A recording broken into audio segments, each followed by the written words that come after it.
Sarajevo, una ciudad que durante siglos ha sido llamada la Jerusalén de Europa, un símbolo de unidad multicultural en la que musulmanes, católicos, ortodoxos y judíos vivían en paz.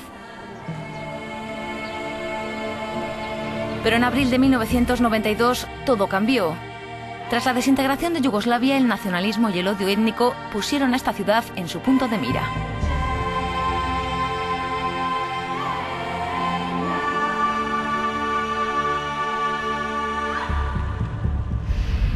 Durante algo más de 3 años y medio, Sarajevo estuvo sitiada. El ejército serbobosnio rodeó la capital bosnia y sus ciudadanos se convirtieron en los objetivos de los francotiradores.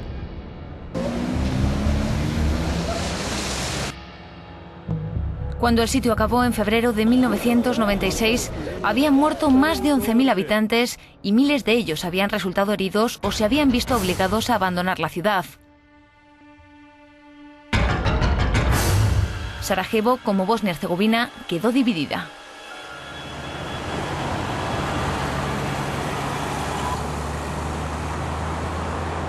Estas fotografías de Sarajevo durante el sitio son parte de una exposición permanente en el Museo de Historia de la ciudad. Muestra cómo sus ciudadanos vivieron durante la guerra. Estaban rodeados y debido al embargo de armas de la ONU tenían dificultades para defenderse y también para conseguir comida, electricidad y agua. La lucha era diaria. Pero para muchos lo peor era el sentimiento de aislamiento de una comunidad internacional que reaccionó muy despacio y demasiado tarde.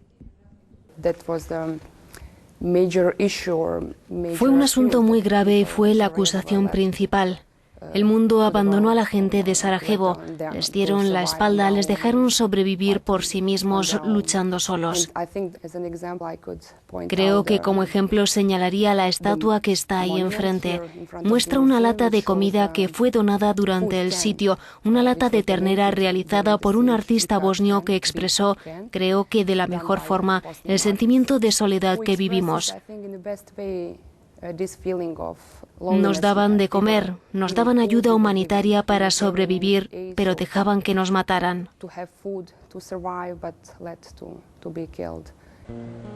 Occidente reaccionó con bombardeos de la OTAN que llevaron a los acuerdos de paz de Dayton en 1995 y que pusieron fin a la guerra. Durante ese tiempo la ayuda también llegó en forma de miles de soldados extranjeros de Oriente Medio y Afganistán.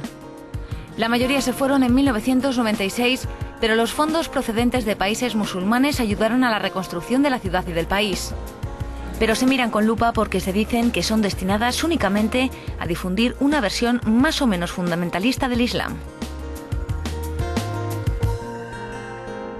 Mustafa Ceric ha sido el gran muftí de Bosnia desde 1993. Para él, esto es injusto.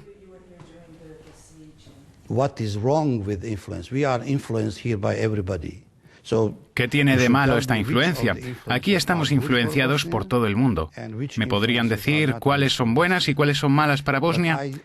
Tengo una experiencia y una verdad que a la gente le cuesta aceptar.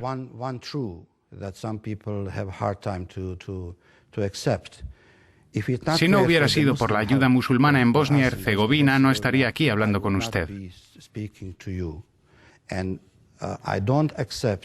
Y no acepto y no permito que nadie nos coloque en esta moral suicida, que se acuse a aquellos que nos han ayudado y que se vaya ahora detrás de los que no lo hicieron cuando era necesario.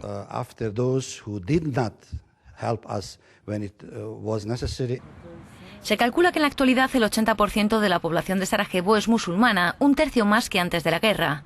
Esad Hechimovic ha escrito un libro sobre los muyahidines que llegaron a Bosnia durante la guerra. Dice que si algo falló fue el derrumbamiento de Yugoslavia y su sistema comunista, que permitió a los bosnios conocer otros musulmanes con una interpretación muy diferente del Islam. Algunos de ellos pidieron la purificación del Islam en Bosnia porque nuestra interpretación del Islam era más próxima a la de los cristianos.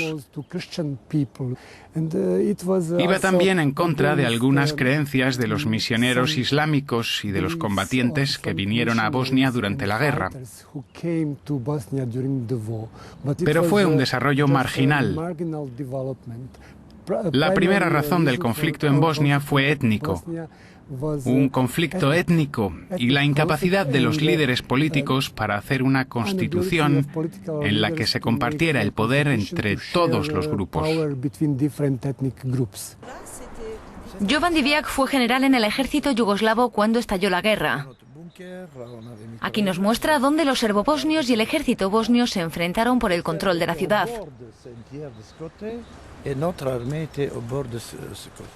Divjak, serbio, nunca se planteó dejar Sarajevo, su gente y el espíritu multicultural que describió en su libro Sarajevo Mon Amour.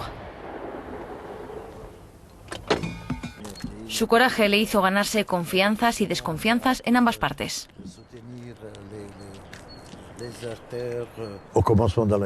Cuando empezó la guerra, los serbios y el ejército yugoslavo querían arrestarme porque había dejado el ejército yugoslavo.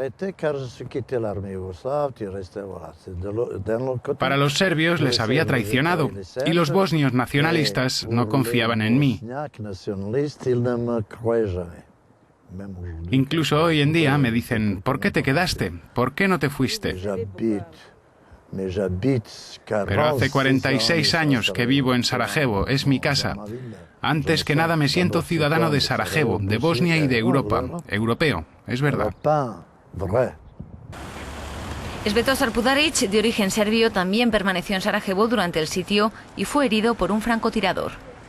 Pudaric está detrás de un proyecto. Pretende levantar un monumento que honre a los civiles serbios de Sarajevo que murieron durante la guerra. Asegura que el espíritu de Sarajevo no está roto, solo herido, y que la reconciliación llegará cuando las víctimas de ambas partes sean recordadas. Para él, los que tienen que cambiar son los políticos. Todo se utilizó con fines políticos.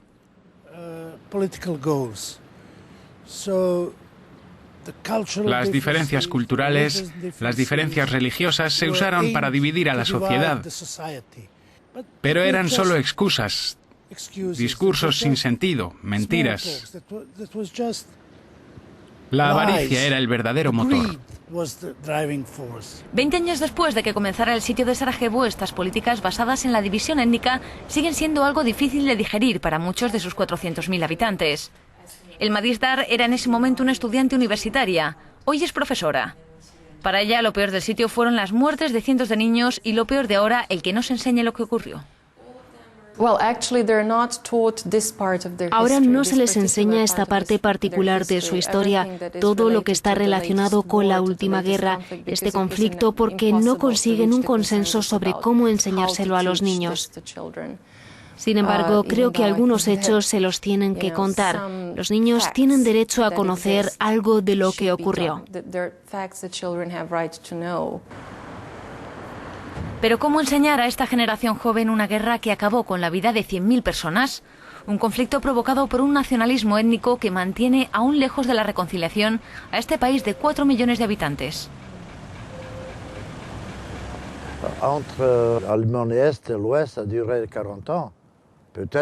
Entre la Alemania del Este y del Oeste duró 40 años. Quizás dentro de 20 años tengamos una generación que ha superado la guerra, que quiere vivir en Europa, que quiere borrar las barreras que existen entre ambas partes.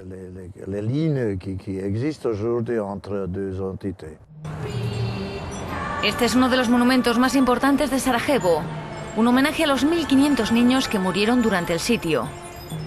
Como la ciudad en la que vivieron representa también las diferencias étnicas y religiosas que un día convivieron en paz.